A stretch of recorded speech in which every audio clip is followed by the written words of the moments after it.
মুক্তিযুদ্ধের কবিতা, কবি বুদ্ধদেব বসু। আজ রাতে বালিশ ফেলে দাও, মাথা রাখো পরস্পরের বাড়িতে। শোনো দূরে সমুদ্রের স্বর আর ঝাউবনের স্বপ্নের মতো নিশ্চয়। ঘুমিয়ে পড়ো না, কথা বলেও নষ্ট করো না এই রাত্রি।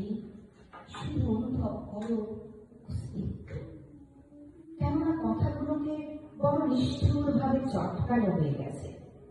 কোনো উক্তি নির্মল নয় আর, কোনো বিশেষণ জীবত্ব নেই।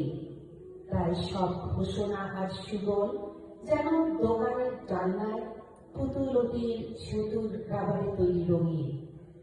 কিন্তু তোমরা কেন ধরা দেবে সে মিথ্যায়? তোমরা যারা সম্পন্ন, তোমরা যারা মাটির তলায় শস্যের মতো বর্ধিষ্ণ, বলো না সুন্দর, বলো না ভালোবাসা, উচ্ছ্বাস হারিয়ে ফেল না নিজেদের।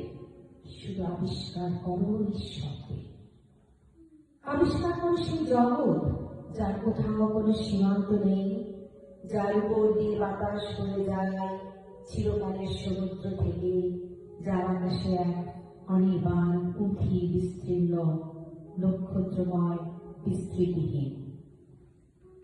আলিঙ্গন করে সেই জগৎকে পরস্পরের চেতনার মধ্যে নিবিড়। দেখবে কেমন ছোট ছোট জানে সে, যেন মুঠোর মধ্যে ধরে যায়, যেন বাহুর ভাঁজে গহ্বর, যেখানে তোমরা মুখ গুঁজে আছো অন্ধকারে গোপনতায় নিষ্পন্দে। সেই এক বিন্দু স্নান যা পবিত্র আক্রমণের অতীত, যোদ্ধার পক্ষে অদৃশ্য, মানচিত্রে চিহ্নিত নয়। রেডিও আর হেডলাইনের বাইরে সংঘর্ষ থেকে উত্তীর্ণ, যেখানে কিছুই ঘটে না, শুধু আছে সব। সব আছে, কেননা তোমাদেরই হৃদয় আজ ছড়িয়ে পড়ল ঝাউবনে মর্মর তুলে, সমুদ্রের নিয়তিহীন নিঃসঙ্গে।